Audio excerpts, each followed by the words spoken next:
you've got to have a filtering system that doesn't allow you to really let things root too deeply. Again, Alex, phenomenal topic. That's why I brought you here. I want to transition into the Q&A, guys. It's going to be rapid fire right now. I'm only taking hand raises. So if you want to participate in this, hold on one sec. If you want to participate in this, raise your hand and I will bring you on for a verbal question, just to kind of keep things moving quickly. So please raise your hand if you want to ask a question. Go ahead, Eric. You had something to say? Yeah, well, I selfishly wanted to ask a question, but Brad did beat me to the hand raise. So I just want to say, I don't know how you guys do that early morning thing. You know what? I cannot do early mornings, but you know what I do is I clock out of work every day by 3:00 so that I can get to the gym at 3:30, work out for an hour so that when I go home, I've any aggression or anger or frustration, I've just beat it out of me at the gym. And so when I get home to my wife and kids, I'm at 100%. Love it. Yeah, not easy. Easy. So I selfishly have a question for like Tanner and Alex, because you guys know each other really, really well. And Tanner, one of the things I've always admired about you that I love picking your brain about is how you have 3 crews. You don't have a project manager. You don't have a GM. You only kind of have half a salesperson, and yet you barely work in the painting company and you're building the software along the way. It's culture. It's all those things you've done. And it seems like, Alex, you've done something really similar. So I guess there's 2 people that have done something similar that know each other really well and each other's businesses really well. Like, is it pretty much the same thing? Just hiring the right people, building culture, or are there things you guys have done differently to achieve those things? Well, I mean, it's nurturing culture and it's cultivating. Like if you think about what a farmer does on his property, you've really got to cultivate the soil. And that's why the employee route's truly difficult. Like if you have people and in the same way, subcontractors are too, because you've got to cultivate these relationships to the point where outcomes of the individuals that are working with you. In other words, like, how they're going to handle situations of stress, how they're going to handle certain customers. I take scheduling very seriously. I know which project manager to pair with which customers. I guarantee you Alex does the same thing. Like we know their personalities so well. You have to be a student of your people. Like for me, I just know I am not going to give Ray someone who is a high-strung customer, because if there's and I can tell because I'm active in the communications of that customer. I know what questions they're asking. I can already tell they're having anxiety. I'm putting Shamel there, my highest paid individual who runs a crew, the person who I trust the most, the person that has been with me for the longest, the one that I know how to handle all sorts of stress, because he's going to eliminate me having stress, right? That's why people get paid more. Literally in business, people get paid more to take on responsibility and handle stress. That's it. So for me, I just know that he's my A player in that situation. He's going there. So it's about understanding first your people and then being able to align them for the most successful outcomes for each job, if that makes sense. Yeah. So am I on? Can you hear me? Yeah. Yeah. Tanner's 100% right. You got to cultivate what I did. So look, my first year of business, I was doing 9 jobs. I did it a little selfishly. So I saw the outcome of that. I had some selfish crews, some cancerous people in the company, right? So I stepped back and said, do I want a business like this? And I was like, look, I'm going to cut half the guys. The ones who have good hearts, I'm going to train them to be phenomenal. And if it becomes phenomenal, I'll keep it. If it doesn't, I'm selling it and I'll do something. I don't know. I care about me. I care about how my lifestyle is, right? If I'm not happy, I'm not going to make the guys happy. So that's what I ended up doing. The guys who were cancerous, I took out. I kept like 6 guys. So I still had 5-6 crews. I told myself, I'm going to pour my wisdom into these guys. They're going to be so phenomenal. I call them phenomenal every day. You're phenomenal. You're awesome. You guys are terrific. You're the best. You can own your own business and you stay with me. Thank you. I just pour into them how phenomenal they are. And then when they do their own touch-ups, like, hey, you got to touch up. Like, all right, I'll do it on Friday when I'm done. I'm like, oh, beautiful. Thank you. Touch-ups, I hate, bro. Sick. I do 8 jobs a week, man. So they come in. So it's like, Brad, you got one coming up. Someone asked, how did you get 50% referrals with never painting a home? Honestly, I think that Rachel and I have a pretty big circle of influence locally. People know us, and maybe more importantly, people like us. So we had, when we made the announcement that we were launching, and we made it very public on Facebook, we got a lot of traction really quickly from friends and family. They either wanted to hire us for our services, or they were pushing us on their own social media. And then very quickly, I mean, with the number of subs that we had working, the number of crews we had working, and the jobs that we were producing, and the quality of our customer service, those customers were immediately referring their friends and family. So I think we completed over 150 jobs from May 17th through December 31st. Love it. Love it. Elijah, come on in. Thanks, Elijah, for being all-star participant. Go ahead, bro. Well, you give so much information. I can't help but have my mind reeling with questions. So I'm going to try to combine two questions into one general phrase. So how much of building the business is these two parts, routine and experience? Because I am a man that is coming into the painting business fresh, had never painted anything. 2 years ago, opened a painting business. So I'm running into the experience side. And now as I'm growing, I'm running into figuring out routine. So if you'll talk about routine and experience. Good, Brad. Yeah, you guys. So I would say, raise your hand too on this. Yeah. Companies that rely on experience are going to be limited in who they can attract and train and retain. Companies that have systematized everything, made everything repeatable and teachable and coachable and trainable, those are the companies that are going to be able to grow much more quickly. So you can use been in business for 20 years to your advantage when it comes to marketing. But as far as relying on that when competing against someone else and competing for market share, I would say routine, habits, systems are going to win the day 99% of the time. Eric, do you want to hit on that from a outside business perspective? I don't know. I feel like Bradley kind of nailed it, but yeah, pretty good. Yeah, no, I mean, 100%. I think experience goes a long way. I think it can be really, really helpful, but I don't think it's like your end all be all. I don't think it's the most important thing. One of my worries when I launched Ellison Painting, and one of the reasons why I wanted to buy the other company, is they had like 1,000-something reviews online, right? And I'm like, well, how can I launch Ellison Painting if no one knows who we are? We don't have any reviews. Why would anyone ever buy from me? And that was one of the things that was leading me to buy that company rather than start my own. And you know what I discovered? Doesn't matter. It'll help eventually. And that's why I continue. I think we have 52 5-star reviews now on Google, and I'm going to continue to try to get more and more. It'll help, but you don't need it. You can overcome that, the lack of experience. But it was a belief that you conveyed, though, and going to Alex's point earlier about just that belief in that, like, dude, you had very little fear. And even though you worked for a company with hundreds of reviews, little old Ellison Painting was small and mighty. And I think all of us can align with that. It's like, when I first started my painting business, I would Google companies like, man, they have 20 reviews. They have 30 reviews. Like, who's going to pick me? Like based on that. And it's like, I just believed if I showed up and had an opportunity, I'd beat them. That's just how it was. Guys, I'm going rapid fire. I just want to make sure I try to get as many questions as possible. So if I cut you off, don't be offended. Real quick. Just with the belief thing, I left from a company who I branded and made very they're very popular. So when I went, I don't know, I kind of get a little delusional, and I get a belief system where it doesn't really matter about anyone else. Like, I get in my own bubble, and I'm like, I don't really care about anyone else. I'm gonna be this successful regardless of what's going on.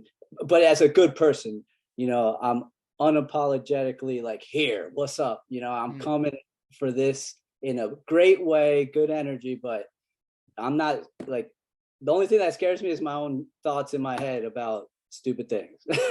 Love it. What advice do you have for someone starting from the bottom with a very limited budget, but really striving for success? So let's assume they have less than $1,000. Get scrappy. Like, anybody who wants to jump on that one? My little advice is just get scrappy, get tough. It's like not the fun advice, but seriously, get scrappy, get tough, go knock on doors. One job away. you're one job away. Like that's the mentality. I think it's just one job away. Like that's crazy, right? I mean, the startup costs in this industry is super low. You're one good job away from getting a check for $5,000. I don't know. Yep. I think it comes down to like, what are you going to do with the money when you get it? Because if you're like bad with money, you don't know to reinvest it. But where do I reinvest it? Well, because if you got that job on a whim, you're going to be a little intimidated when that job's starting to finish and you got nothing else coming. I think it's all about momentum. Would you guys agree? I think all of us are in the same position. I just have a certain amount of jobs left on my schedule. You know, Bradley, you have a certain amount of jobs on your schedule. You know, Alex, certain amount of jobs. Skylar, certain amount of jobs. We're literally in the same boat as someone just starting out. Yes, we have income now, but we've just been disciplined in cycling it through. Yeah, I definitely can agree with that. So the smaller budget starting out, you know, it's going to take time for you to get built up on Google. Facebook isn't always cheap. So what you really need to do is identify what works in your market. Every market's a little different. Sometimes door hangers kill it. Sometimes you can send out an email blast to any prospects that you may have touched base with in the past. Angie and some of those shared lead sites work well if you're good at selling like Tanner is. I know he speaks highly of those sometimes. Figure out what works well in your market and reinvest. I think you just need to kind of spread it thin to start with if needed. And as Tanner said, get that first job. Yeah, I would say, you know, I kind of, you know, I have a different mindset. You know, I was ready to rock and roll. I was ready to go broke. I didn't really care. I was just ready to evolve. I don't care. I didn't care about money. You can't. He literally did buy out a shop and put 5 booths in it when he only had like, I think it was 2 guys. But he really did that. So real quick so what I would do, like if I was in that case, right? Like, all right, $1,000. You got first mindset, whoever you are, believe like, I got 1,000, but I'll have 10 in about 2 months, right? Just believe it, right? And then wherever you're painting that job, like Eric said, scrappy, go around that whole freaking neighborhood, knock on doors, put door hangers. Like that's what's gonna, you know, help you out big time there. And then you have a bunch of phenomenal people here. Become it, believe it. All right, be intentional. You are it, and then be grateful and use God to help you. All right, all these guys will give you information on how to do everything. Build your budget, spend it wisely, get the marketing out there. I'm telling you, marketing's huge. Brand yourself, do videos, pictures, post it on Facebook. I swear, I have 450 5-star reviews in 3 years. You know, I got one for Brad coming up. What advice would you give someone who is struggling to find subcontractors? You were going to hit on this, but I've seen this question 10 times already. So I would say the first thing is to be the type of contractor that subcontractors want to work for. We don't view subcontractors like a lot of other companies do. They view them as disposable, as totally replaceable, less than. I view and treat my subcontractors as partners. My subs, my value prop to them is pretty simple. You will make more money working my jobs than you've ever made before, and I'm going to make your life easier than ever before. All they have to do is show up and paint. We do a phenomenal job at spending money on marketing, generating leads, selling jobs. We handle all of the scheduling, all of the paint ordering, all of the billing, all of the collections, everything. All they got to do is show up and paint. But in order to attract those subcontractors, I've been pretty intentional on how to get them. I use my Sherwin-Williams rep. When my Sherwin-Williams rep asks me, you know, what can I do for you? What do you need from me? I never ask for cheaper paint prices, and I don't ask for steak dinners and golf outings. I say the exact same thing every time. The only thing I need from you is referrals to subcontractors. Wow. Yep. Love so that. that's number one. Number two is the Facebook group. Quite honestly, Tanner, I mean, I've been so blessed. I was one of the very, very early members of the painting contractors group. And then you invited me to be a moderator and then an admin. And that's how I met virtually everyone within the industry. And now that I've kind of established a little bit of notoriety within our industry, I have guys coming from that painting contractors Facebook group to me looking for work. So I would say make yourself visible, participate in conversations, and portray yourself as a type of contractor that these subs would want to work for. I love it. Anyone else want to hit on that? I think Skylar what is your strategy on subs now that you're transitioning? Or just for finding subs or managing them or Finding them. Yeah. So I think a lot of it's, I mean, what Brad said, I'm talking to my Sherwin-Williams reps. I'm talking to the guys that are already my subs, and just saying like, hey, who else do you know? Who else is doing the same thing you're doing? I mean, a lot of my subs are Hispanic, and they all basically live right in the same community, so they know each other. And then I'm also just posting on Craigslist, and I'll get a lot of calls just from Craigslist. And then we also get a lot of people just like inbound directly through our website. I think just because we're like at the top in our market, like we'll get lead form fills all the time from, and we'll call the guys and they'll say they're looking for work. So also that would be the guy that's starting out that doesn't have any money. Like if you need jobs, like call the big painting contractors in your city, and you could be a subcontractor and, make decent rates and, save up a little money until you can get your website and marketing and everything else up to speed. So. Love it. I'm gonna be the advocate here and ask the marketing guys some tough questions that contractors want to know. Hey, bring it. Let's do it. Ready?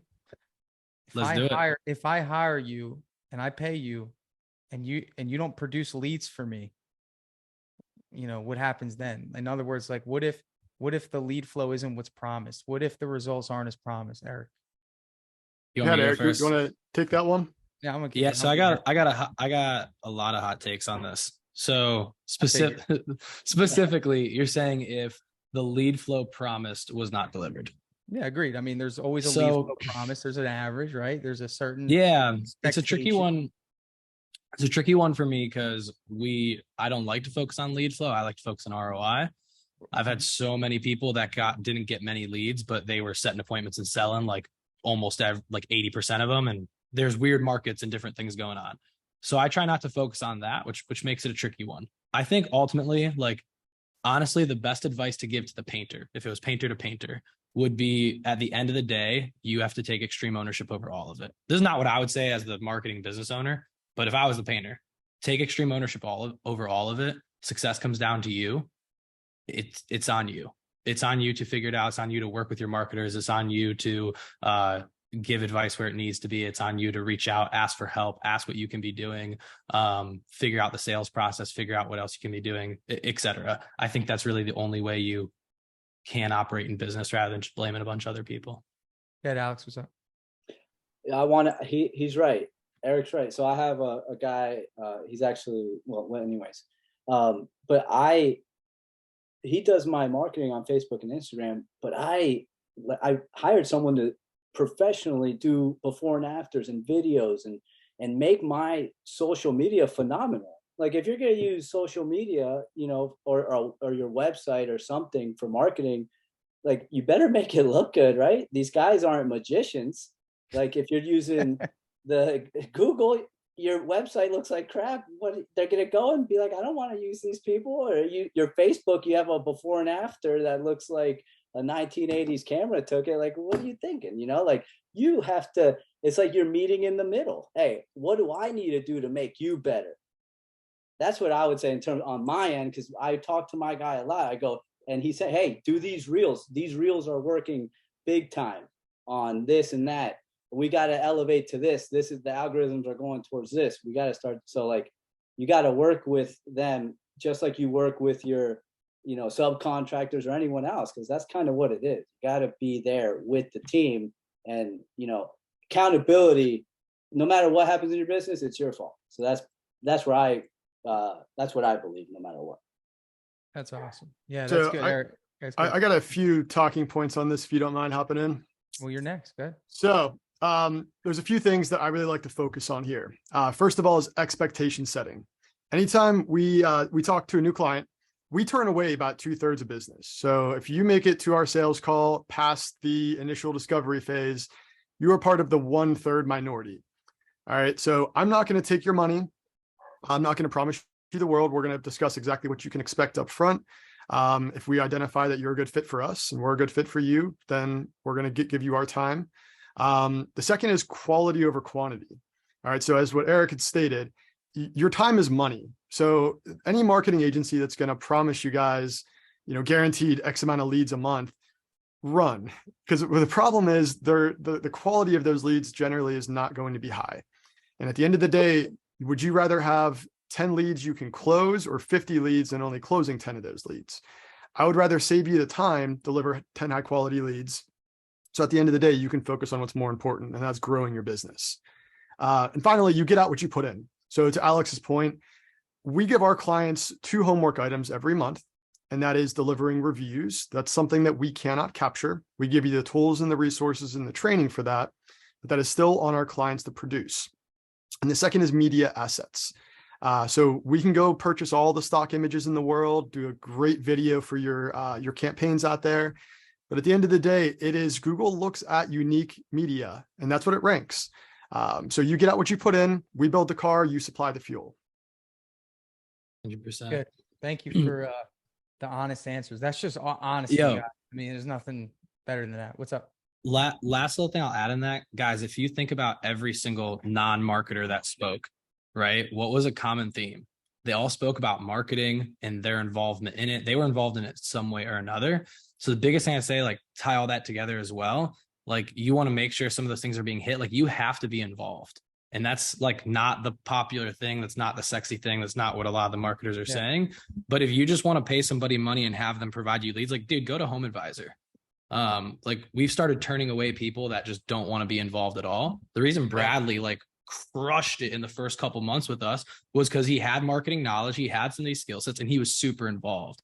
Everybody you heard speak was talking about how they were involved in their marketing and sales process and developing that and working with their companies to do that. And that's one of the quickest ways to get there a lot faster.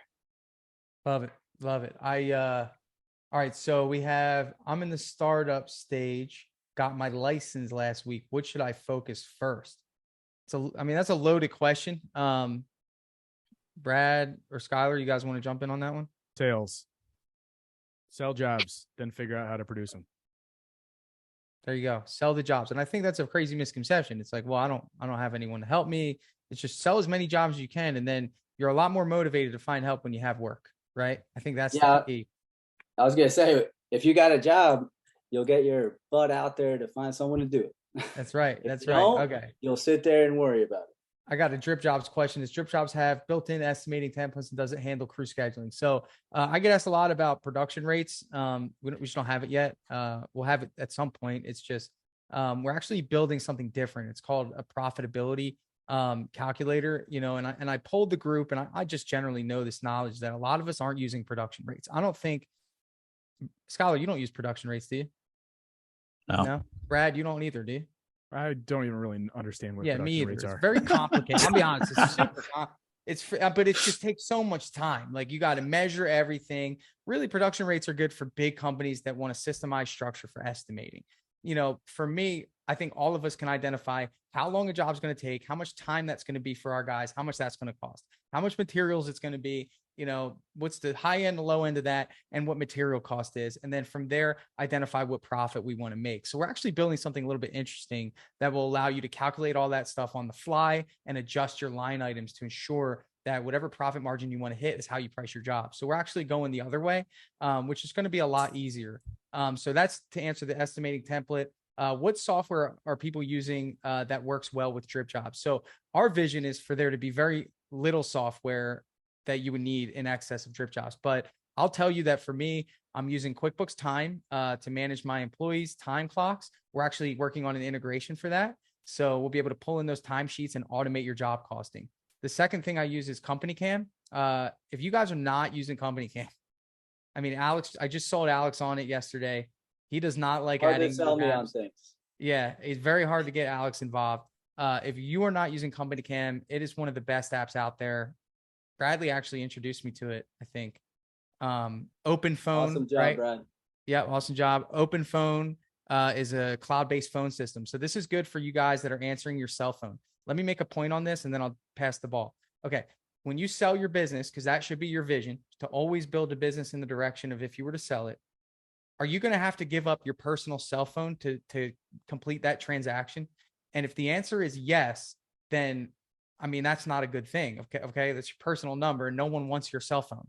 Okay. You need a cloud-based phone system that can easily allow you to transfer phone calls, allow you to pass along that number with the sale of your business. So those of you that are answering your phone and it's your cell phone, now's the time to switch it. But Tanner, what if I have customers call me? They're still going to get to you through your personal number, but any new number, any new customers are going to see the new number on the cloud-based phone system. So Open Phone is another really good one. And that's it. Anyone else using some different software that I didn't mention? I just want to emphasize the importance of Company Cam from a marketing standpoint. Right. It's going to make your life as the painter easier and our lives easier to access those media assets. So get on it, guys. There's a discount on the Dripjobs website.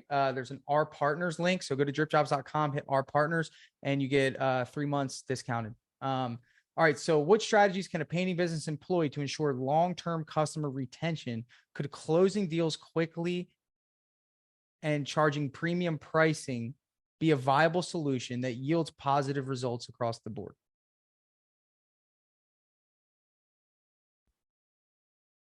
All right. So let me start with Alex Gedman. Here, go through the first question again. It was like what strategies can a painting business employ to ensure long-term customer retention? Long-term customer retention is, I would say, customer service 100%. Like, you got to be the best person. You got to make that homeowner feel phenomenal. You got to do everything you can. And then branding, you got to brand your company so people know who you are, people know where you are. I would say customer retention, just making sure you show up the best person you can be, and then your crew shows up and does a phenomenal job. And then, I would say that's how you start with customer retentions. And then you do the automations. You could set up your own automations with Dripjobs where you keep in touch with your customers over time. And, that'll make them feel good about each other, about them. And then they can refer you and stuff like that. Brad. I just want to push back on the branding comment. We all need to take a gut check. If you own a painting or coating business, our brand is virtually meaningless. What I mean by that is, I know who Premium Painting is of wherever Tanner's from, and I know who PGH Painters is. Arguably the most famous painting company that we know of is who? Nick Slavic Painting and Restoration Company. If you go to New Prague, Minnesota, and you ask 100 people on the street who are the painting companies around, most of them would not be able to know or come up with the name Nick Slavic. So having a consistent brand within your marketing, I think is very important. But as far as customer retention, I think it's a pipe dream for us to think that we're going to build some household name brand. I just don't think it's going to happen. I'm just trying to be real. That's a very good point. I want to also say that customer retention is interesting in our business. There's usually a 7-year gap. Hopefully we don't need to retain them that much. I mean, if we're retaining customers that quickly, we don't need them. We need them for if they buy a new house. No, but Alex is absolutely right. It's absolutely customer service, number one. And I would say number two is maintaining contact with that customer moving forward, which is brilliant with using a CRM like Dripjobs. You set it and forget it. You can build out drips. I don't know how many years in the future. And every year you can hit them one time. Hey, just 99,000. Yeah. How many, you got any upcoming projects you want me to take a look at? Boom. Yep. Now you got an opportunity for another estimate 6 years later. Love it. The discount code on Dripjobs was Liftoff23, by the way. All right. So I got another one here. This was from Elijah. I just signed my first large job, $20,000 in a wealthy community. Expenses are about $6,000. That leaves $14,000 left. How much of that should be used for marketing? And what could I expect from that marketing? I'm concerned about being overwhelmed with large marketing because he's a solo painter, but he wants to grow and do it right. So $0 should be spent on marketing. If you're a single painter, what do you need to market for? You can find work. The only reason you want to spend money on marketing is if you have other painters to produce the work with or for you. Again, I'm not trying to sound like a jerk, but that's the reality. Take that profit and freaking put it in your bank unless you're trying to actually grow. And if you're trying to grow, then I would say invest that into training, recruiting, and then then start selling jobs. Or invest it in marketing, assuming that what we said earlier, right? If you're going to stay a single person painter, don't invest $1 in marketing. If you're actually going to grow, then invest it, sell, but then you have to find the painters after. Austin, you want to jump in? Yeah, absolutely. So I couldn't agree with that more. if you are a one-man show, you don't need marketing, guys. You can generate enough business on your own time to go fill up your schedule indefinitely. It is not until the point where you feel like you're ready to scale and grow and you have the capital behind you that you should start investing in marketing. That I don't know, that may be an unpopular opinion, but that is definitely, we turn away, as I said, more business than we take on. We do provide resources though. So ultimately our goal is to get you guys who are the one-man shows into the multiple crew territory. It takes time and energy. It's not something you can plan on doing 9 to 5, right? This is a full-time job and then some. But keep in mind, you own the job at that point. You don't own a business. Mm-hmm. So when you want to start growing, you need to start working on the business and not your job. So that's my take. I'd be interested to hear what Eric has to say. Yeah, I mean, I echo a lot of what you guys said. If you are moving out of that solo painter role, great. And I'm not gonna lie, like I've seen a lot of our clients and a lot of people I know go through this. Like it's tough, man, because you're hiring and figuring out marketing and sales sometimes at the same exact time. You're kind of doing two things at once to get out of that solo painter role. It can be really, really freaking tough. But to answer the other part of the question in terms of like, okay, let's say that is what you're deciding you want to do. You are ready for that. Great. How much do you budget? How do you set aside for this with specific projects, et cetera? I wouldn't worry necessarily about specific projects. Kudos to you. That's a really high profit margin job. Like that's freaking awesome and all that good stuff. The way I budget is if I was you, I'd look at what's an amount I can put into this every single month that one, ideally, hopefully is enough to move the needle, couple thousand bucks that also like, I'm not going to be struggling because of this. It's not going to affect how I live my life or pay my bills or feed my family or anything like that. And then in terms of expectations around it, expect nothing, especially for the first handful of months, right? Depending on what marketing channel it is. And like Austin said earlier, when you're talking with marketers, when you're interviewing them, hone in on expectations and what to actually expect. Don't let the excitement get too much there. Okay. But beyond that, what I always like to see, this is the KPIs we always followed at Thiels, the big remodeling company I worked at. And it's pretty close with, a lot of big painting franchises and stuff you'll talk to, essentially 10% or less per channel. Right. So once we get 90, 120 days, et cetera, we're into this. We got our sales process dialed in. We're rocking and rolling. For every $1 we put into marketing, we want to be taking out 10 or more in revenue. Right. Ideally, on an average across the board. In terms of just, it's going to look different for every company, but in terms of just general things to look at in terms of what to expect, that's what I'd say on the other piece of it. Boom, boom, boom. Phenomenal. All right. I want to get on paying people. So just so you guys know, Alex, Brad, and Skylar mostly use subcontractors. So, I guess we can talk to them. If you guys have any employee related questions, I can help you with that. Let's start with you, Skylar. How do you work out your pay split with subcontractors? Is this something that you, well, hold on, because this is the confusing question here. When you go up to an estimate, do you already know what your subcontractor's pricing is going to be? How do you confidently sell a job if your subcontractor is going to be like, yo, dude, you really underbid this? Like, what does that dynamic look like? Yeah. So I'll go in, I'll bid a job, and then essentially for us, we keep it pretty simple. I mean, my prices pretty much always stay the same. And I pretty much give my subcontractor 40% on every single job and pay for the paint.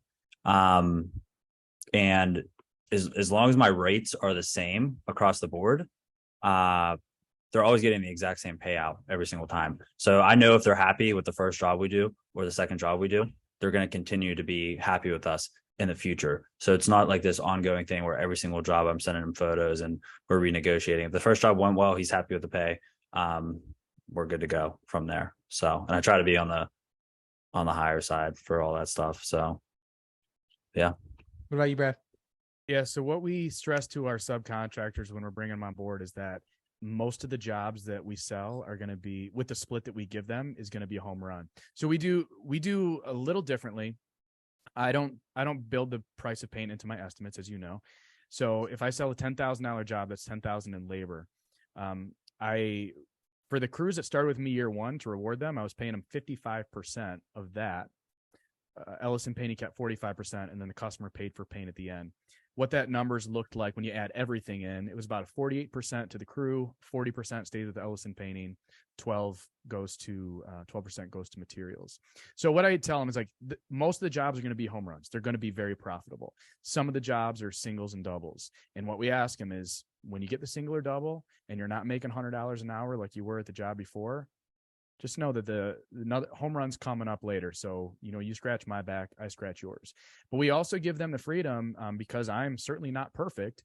There are going to be jobs that are either I bid them very poorly, or it becomes not profitable because of things that are outside of our control, whether that be a really, really picky, naggy customer, delays, whatever. I've given my crews permission to ask me for a higher split on any given job. And what we found, there's been one job out of 150 that I had to pay a crew a little bit more. And I insisted. They were like, no, it's fine. We'll eat it on this one. I said, you'll never lose money on my jobs. I'll eat this one. Appreciate you. We'll get you back on the next one. So like Skylar said, it's like once you form a relationship with these people and they see how you treat them and how much money they're making and how easy it is, you don't have to negotiate each job. You sell the jobs, you split them, everyone's happy. Alex? Yeah, I mean, they pretty much hit it on the head. It's mostly the relationship with the guys. Mm-hmm. Like, they love me, I love them. They know I'll never do them wrong. I give them a percentage that's super fair to them. If they ever feel like it's not fair, hey, I had to do this, this, and this, and I forgot about those things just because I have so many jobs going on. I'm like, hey, that's awesome. All right, what do you think you should have got? Oh, you think you should have got that? Here's an extra 50 for messing up. Here's an extra 100 for messing up on top of that. Dude, we make good money, man. Like, at the end of the day, if they want an extra 100, 150, here, take that, be happy. Like, thank you for working for me and being phenomenal. Yeah, that's how they need a day off to go with their wife to the doctor. Hey, you got to finish the job this week. I don't care how you do it. Just go communicate with the customer. You communicate with me, make sure everything's like great with the job. You finish by the end, how it needs to be. Cool. I give my people 100% freedom. And they, 100% freedom to talk to me about anything. I coach them in mindset. Like, if they ever have issues during the week, they'll call me and be like, hey, Alex, I'm going through this. I'm like, all right, let's go through it. What's up? What's going on? So it's just, I see them more as family. That's why they've all been with me for 3 years. No one's left. In the cabinet painting business, that's pretty tough. A lot of people leave. It's very rigorous, the work there. But, I have 12 guys. We're all friends. They all come to the shop. It's a place where they can, let off steam and, enjoy their life. So that's kind of how I run everything. And I'm super cool with money and all that stuff. I don't need all the money. I just want to be happy. I got a question here for me. Why did I choose employees over subs? I started with subs. It just didn't work out for me. I think, everyone has a different approach. I like the control factor. I actually started with a few individuals that, if you look at it, I have 3 crews, subs or not, without anyone asking me, it doesn't matter. Yes, they wear my branding, they wear my logo. They're just crews, but they're just classified differently on paper. So, I mean, it's just a matter of, do you want to organically build your teams? I just didn't want to rely on another company in my area to come in and do work for my customers. I wanted a culture of premium painting employees. I thought it to be easier I was very confident in my hiring process. I know I can find an employee, within a day based on what I've done in the past. So for me, like, I really love the idea of building teams by hand. I personally believe that, it's a very long-term strategy. Not saying that subcontractors isn't, but there's a lot of variables with subcontractors that I don't have to worry about, in the same breath, subcontractor guys have a lot of variables they don't have to worry about that come with employees. So it was just a matter of choice. It's just something I felt more comfortable with, something I was used to, having some management experience. And really, I was kind of confused on the sub model specifically because here in Florida, honestly, the prices are a lot lower. Like here in Florida than if you were in Michigan. Some of you guys will agree, just house painting in Florida in general is just not, it's a dime a dozen. I mean, it's year round. There's no waiting. No one ever has to wait, for a paint job. So I found it hard to believe that I would be able to consistently sell jobs with enough room to pay another sub crew, to do the work. So the margins are a little bit better for me. And it's just worked, so. And really quick, let me jump in on this. So I have W-2 and I have subcontractors, but they were all W-2. And then I asked them if they wanted to become subcontractors to make more money, and they would have to do certain things on their own. So I gave my guys the option to evolve, and then they could still evolve. Like I have one guy going to Dallas, opening up a branch soon. So I let people, whatever they feel they can accomplish, because I train them. I'm like, remember, this is this much energy going out there. Let's make sure you know what you're getting into. Okay, so I make sure everyone understands what accountability they're going to need to have at certain steps of the way. But when they ask me for something, I'm like, all right, how do we get you there? So I have both. And they're both one of the biggest. Happy. Yeah. One of the biggest stressors of employees, though, is that I've got to get 40 hours a week for everybody. The interesting thing with subs is that Bradley can sell a job, and if they finish it in 4 days, great. If they don't, then that's on them, and that's kind of a really nice trade-off, because you're not sweating to make sure everybody gets their hours. Right. So, it's just, there's definitely, something I got another question. One of the biggest factors up here too, in the northern states, is the weather, right? It's easy to find exterior jobs. It's way harder to find interior jobs. So 80% of the revenue for a company like mine is going to come during the 6 months outside. So what do? Lay off 70% of your employees every winter? I don't know. It seems easier to have subcontractors you can scale up and down. Exactly. That's another big reason. Up north. Yeah. Okay. I got a question here. Austin, you mentioned that you'd be willing. Oh wait, never mind. I think this was this a question? Should I answer? I want to go to, I would love to brief. I already, you already touched base with them. All right, cool. Tanner, okay. You're stressing about getting the guys 40 hours.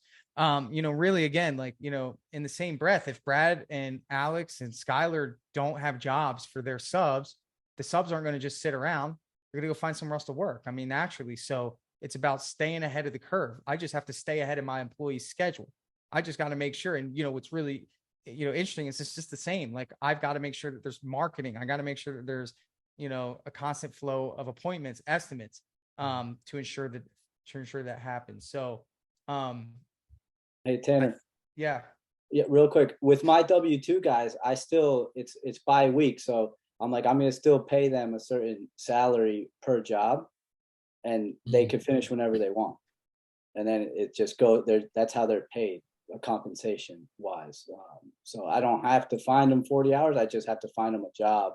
And I tell them, I'll pay you this much, so sometimes it's a little smaller. I'm like, I'm going to pay you a little more, like Brad says, and then, hey, on this one, when it's, when we do hit a home run on price point, we'll work it all out. But yeah, it works out either way. I feel like if you put the effort into figuring out what everybody wants. Do any of the panelists have any questions they want to ask each other, spark a conversation?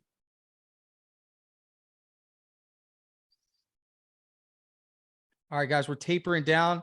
I want to thank everyone for coming in today, man. That was awesome. I think at one point we had like 220 people sitting in, which is like super cool, for only promoting this for a week. So it just goes to show that there's a lot of value that still to be shared. I'm sure all of us could have added an extra hour to our talk, but I want to thank you guys again. Connecting with Alex. Just remember, Alex has a podcast. It's called the Boom Nominalism Podcast. And it's a little more spiritual than business. Yes, definitely. If you haven't gathered that yet, you definitely going to be a spiritual one, and it's awesome. So Alex, Cabinet Coding Kings, Google Alex's company, guys. Check out what he's built on his online reputation, right? Model people that are doing things that you're doing. Bradley is just an open book. You can find him in the Painting Contractors group if you want information on being a subcontract, recruiting subcontractors. I'm sure Brad's an open book for that. You can find him on Instagram. Skylar, same deal, at PGH Painters. Skylar is really just doing a great job. Somebody that's just learning as he's gone, surrounding himself with great people. and has built something really special. Again, Google these companies, Google Cabinet Cody Kings, Google Ellison Painting, Google PJ's Painters, just see what they've built and just copy it. Austin Base Coat Marketing. If you guys don't know, some of you guys came in late. Austin did a presentation this morning on Google and SEO. He created an offer for you guys, which is he will run your Google ads for free. I don't know, you will never get that anywhere else. I didn't even know he's going to do that today. So please reach out to him if you feel as though you want to hear a little bit about what he's got to say. Eric is our Facebook guy here. He shared a lot about his appointment setting, system and how he's generating leads on Facebook and just kind of the approach it needs to take. Did you have something that you wanted to offer, Eric? I didn't catch it. I'm sorry. Nope. Just hit me up on social if you got any questions or want to chat more. At Eric Foz everywhere. The marketer with no offer. That's okay. Sometimes, hey, you know what? That's okay. The value was there. One thing I will say about Eric, if you decide that you want to, invest in Eric's company, they have such a good team. It's like a family. Like it really is. Like you guys are like a family. You guys are partners with us. Handful of them are on here now. Yeah, I mean they're in here now. You guys are such a good team. So if you want to be a part of a community, aside from what Brad had mentioned about being a part of the PCA, I feel like Pathfinder is a freaking community. Like you guys are. So great community. You get coaching calls every other week. Or there I go again, twice a week. Dang it. Yeah. And then, of course, guys, Dripjobs, please invest in Dripjobs. You get a 60-day free trial today. Just go to dripjobs.com, put in Liftoff23. You'll get a coupon code for 60 days, absolutely free. And the cool thing is both Austin and Eric, if you decide to hire them, will be able to send your leads right to Dripjobs. Kim has actually a question. She raised her hand, so I'm going to let her finish off here. Start, Kim? I think so. Can you hear me? Hey, Kim. Yeah. What's your last name, Kim? Kimber Gilliland. Oh, of course it is. Hey, Kim. I have a question actually for Austin that I just thought of.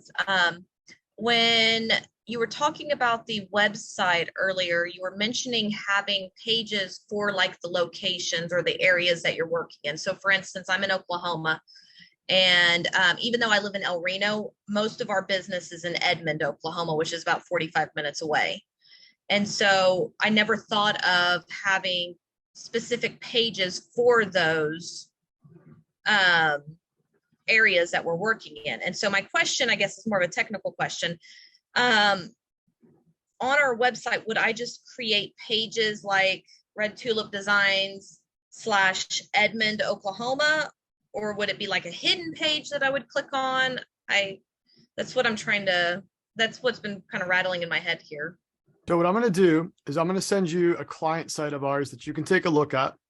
That way you can get some ideas. In general, the way you want to approach these things are just identifying what somebody in that target market would be searching for to find your site. So typically it's painting company in city, state. That's a good starting place. And again, you want to format your headings and your titles around that.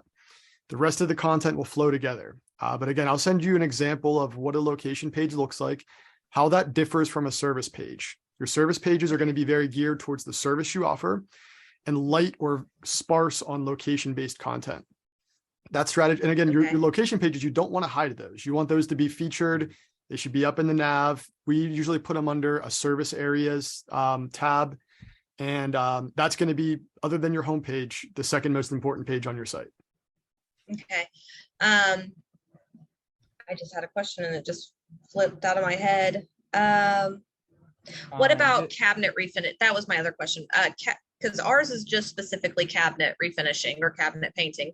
And so I try to, because a lot of people around us don't actually use the term cabinet refinishing. They use more cabinet painting. Correct. But then a lot of people really use painters. But then when I was using that wording, I was getting a lot of people trying to find wall painters, and that's not something we're offering right now. Yeah. So you definitely want to gear your content on the site around cabinet painting. Keep in mind that Google will attribute any words that precede another term together. So if you have the word cabinet painting, it's going to take those two words and identify them as your cabinet painter. Cabinet painting in that particular term definitely outranks cabinet painter. So if you want to use painting, ing, that's the better term to use there. Has a much higher search volume. We crush it with cabinet painting. Anytime we have a cabinet painter come to us, I get excited. It's for whatever reason, it's just a very unique service that allows us to really kind of pin down the market. We have a guy out in Illinois who was booked out for like 4 months off of just organic traffic alone from because it cabinet hasn't hit painting. peak adoption yet. I'm sorry. We Yeah. on average, we were booking out for about 6 months in advance, but over the past couple of months, it's kind of slowed down. And then Facebook messed up our marketing for our ad, and then they accidentally deleted our ad. So it's been chaos for the past 2 months. And I've been working with Facebook trying to get that fixed. Yeah, your Google business profile will not rank more than 15, 30 miles. You can get your website to rank anywhere. So you mentioned that it's 45 minutes away. Create a location page around that, build up some content around that, and you shouldn't have an issue there. Talk to Eric about your ads though. Okay, awesome, thanks. Whatever restriction or something you ended up with, just hit me up. We deal with that stuff all the time. So yeah, they say I deleted it, and I know I didn't delete it, and so I'm like, my guess is my guess is you probably got flagged for like a housing category or something. Facebook's AI to flag for certain categories and stuff like that isn't the best sometimes. So sometimes it'll do that sort of stuff and delete and shut stuff down. So that would be my guess without seeing the inside. I've been working with somebody directly from Facebook marketing, and it seems like since I've started working with them, things have kind of gotten crummy. So I got to be honest with those. Maybe you did get a good one, but for the most part, those Facebook marketing experts, like unless you're spending millions of dollars a month, they're normally completely useless. I was kind of explaining things to him, and I'm just like, okay, this is probably not going to work. Brad, did you have something you wanted to add? Not about that. I have another question for Austin. Okay. Austin, are you there? Yep. Okay. Your camera's up. You got to touch your camera. Oh, hang on. Thanks. Sorry, guys. Real quick, Austin. So I'm here. Yeah, you're listening. The Google business profile or whatever it's called now. Yep. So our business address is still my house. Now we have an office that we're renting out, but it's like a temporary space until we hire 3 more employees. Then we're going to get a more official office space. But our Google business profile is my house, which is fine. I live in a pretty affluent area, and for Google rankings on the Google business profile, we're number 1 where we live and cities north of us. But the problem is 95% of the business that we do is south of us. We're ranking very low.